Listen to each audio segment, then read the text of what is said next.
Puji Tuhan, selamat kita bertemu kembali di dalam renungan tengah minggu. Hari ini kita akan belajar sesuatu yang saya berdoa biarlah ini boleh menjadi satu bekal buat kita semua menjalani selama Tuhan masih izinkan ada di dalam masa-masa yang seperti sekarang ini. Kita boleh melihat bahwa memang zaman itu selalu berubah dan hari-hari ini kita sangat familiar dengan istilah new normal atau normal yang baru. Yaitu kita sedang diperkenalkan kepada suatu cara hidup yang baru yang kemudian diharapkan akan menjadi suatu kebiasaan yang baru sehingga kelak orang dapat secara otomatis berpikir bahwa inilah yang normal, yang lazim, yang memang sudah seharusnya dilakukan, bahkan jika hal tersebut tidak dilakukan akan dianggap abnormal atau tidak normal. Kita mengenal dengan adanya menggunakan masker, mencuci tangan dengan sabun, menjaga jarak, menghindari kerumunan. Dan kita juga dikenalkan dengan beberapa dalam tanda petik normal baru, seperti kita mungkin harus belajar hidup untuk lebih mandiri, mungkin tampaknya hidup yang lebih individual. Mungkin kita tidak bisa lagi mengharapkan pertolongan orang lain. Kita mungkin tidak bisa lagi saling berkunjung, bersilaturahmi. Kita mungkin tidak bisa lagi besuk ketika ada rekan, saudara, atau siapa yang sakit. Hal-hal seperti itu mungkin menjadi bagian dari new normal yang ada sekarang ini. Sekalipun zaman terus berubah dan mungkin di waktu-waktu mendatang masih akan ada banyak lagi new normal yang lain. Tetapi kita harus tahu bahwa prinsip firman Tuhan itu tidak akan pernah berubah. Firman Tuhan itu akan normal forever, akan tetap normal untuk selama-lamanya. Dan satu hal ini yang kita akan belajar dari firman Tuhan di dalam Filipi pasal yang kedua ayat yang keempat. Masing-masing dari kamu seharusnya tidak hanya peduli dengan urusanmu sendiri. Sebaliknya kamu masing-masing juga harus peduli dan harus saling membantu kebutuhan satu sama lain. Firman Tuhan mengajarkan bahwa kamu tidak harus hanya memikirkan urusanmu sendiri, tetapi harus peduli dan membantu orang lain. Kita akan belajar dari firman Tuhan di dalam Lukas pasal yang kelima. Di sana ada satu hal yang akan mengajarkan kepada kita.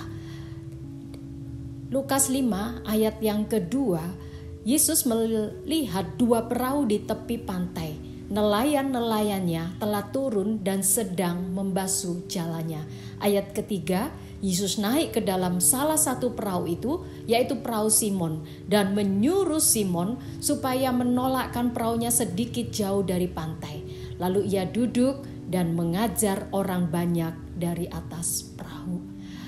Ini merupakan kisah tentang nelayan-nelayan yang profesional yang telah biasa menangkap ikan. Hari itu merupakan hari yang menyedihkan bagi mereka. Mereka sepanjang malam telah bekerja keras dan dikatakan bahwa mereka tidak menangkap apa-apa. Dan saat itu mereka sedang berkemas-kemas dan bersiap untuk pulang. Di tengah-tengah segala kelelahan dan kesedihan, tiba-tiba Yesus datang, Yesus muncul, dan Yesus secara tiba-tiba naik ke atas perahu Simon. Ternyata Yesus hendak meminjam perahu Simon karena perahunya akan dipakai untuk mengajar orang banyak. Namun tidak berhenti hanya sampai di situ, karena ternyata Yesus bukan cuma meminjam perahu Simon. Yesus juga meminta Simon untuk mengemudikannya. Yesus ini tak ubahnya bukan hanya sedang meminjam perahu Simon, tetapi Yesus juga menyuruh Simon, sang pemilik perahu, untuk mengemudikannya.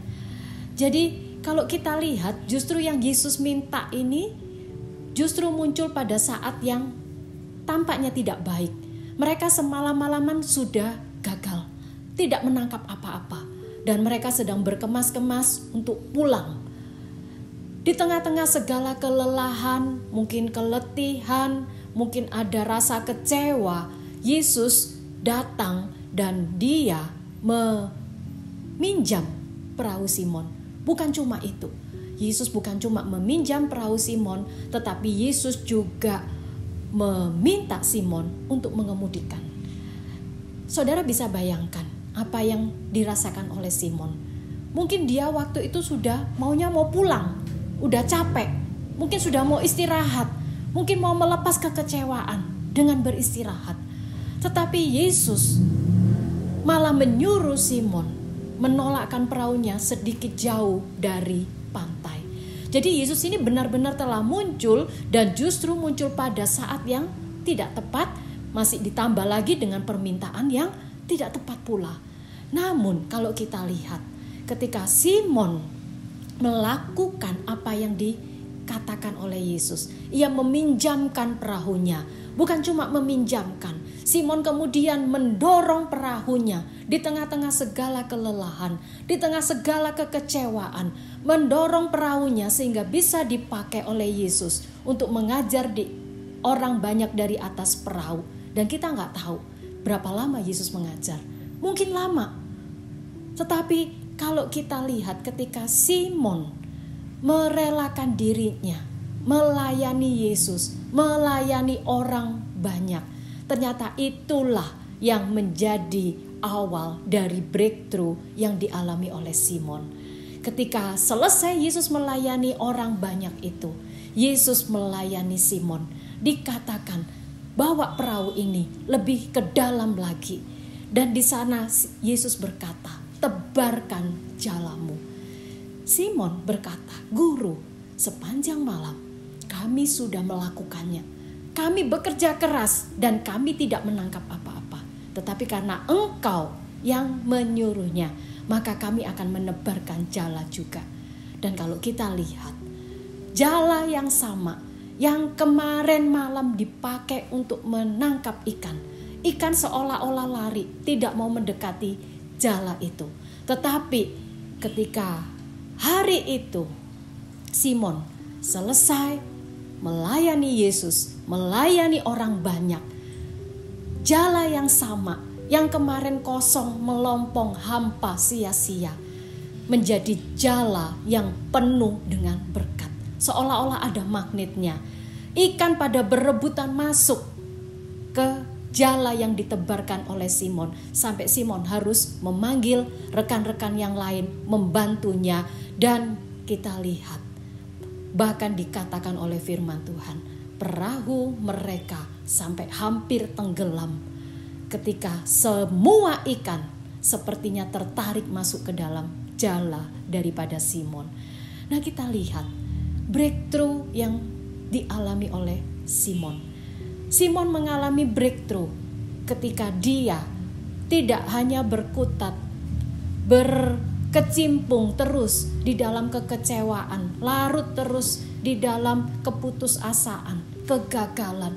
Tetapi di dalam keadaan yang seperti itu, Yesus datang. Dia menyuruh Simon melayani dia dan melayani orang banyak. Dan itulah breakthrough yang dari Tuhan. Jadi dalam masa-masa yang sekarang ini, mungkin kita mengalami seperti Simon. Ada jala-jala yang kosong, sekalipun sudah diusahakan, diupayakan. Jangan berhenti di situ. Layani Tuhan, layani orang banyak. Maka Tuhan akan membawa terobosan di dalam kehidupan kita. Amin. Selamat melayani Tuhan, selamat melayani orang lain. Tuhan Yesus memberkati.